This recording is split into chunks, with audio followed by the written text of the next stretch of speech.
Grabe guys, ang lakas oh. Tingnan nyo yung tangsi sa aking kamay. Baon na baon yung tangsi. Yan oh. Yo, what's up guys? Welcome back to my channel. So for today's video ay may papaliparin akong bagong gawa ng saranggola ngayon guys.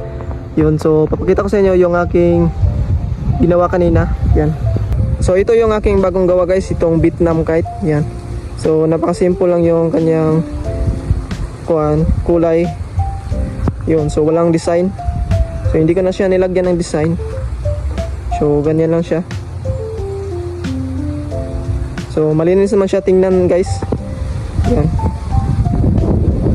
So yung ating gamit na sumba ay gawa lang yan sa sako. Yun. At yung nylon natin na size 30. Yun. So susubukan natin yan guys na iti-display ngayon kung lilipad ba yan. Yun. So yan guys, tatalian ko lang muna. So nakikita nyo yan guys, yung layangan Bibian, yung sabit, mas pinapalipad yan ni nila Wiwi kahapon. So hindi nila nakuha. So mamaya ko na lang yan kuhain guys. So papaliparin ko lang muna itong ating bagong gawa na Vietnam kite. So subukan natin kung maayos ba yung lipad nito. So tara. Tara guys.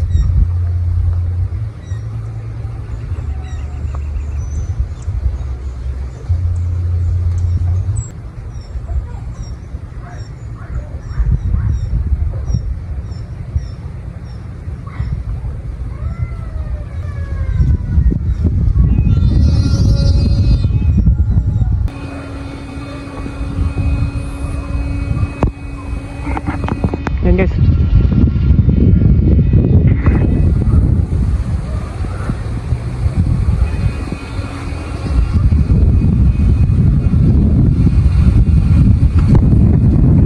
Lakas ng hangin sa taas. Yung straight line yung ating tangsi. Grabe yung lakas ng hangin. Parang may konting kiling siya guys. Yan. Tumatagilid siya pag hampasin ng malakas na hangin sa taas. Yan na, nahampas ng malakas guys.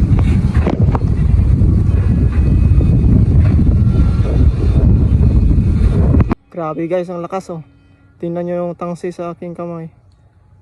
Baon na baon yung tangsi. Yan oh. Maliit lang tong saranggola na to guys, mga malapit isang dipa.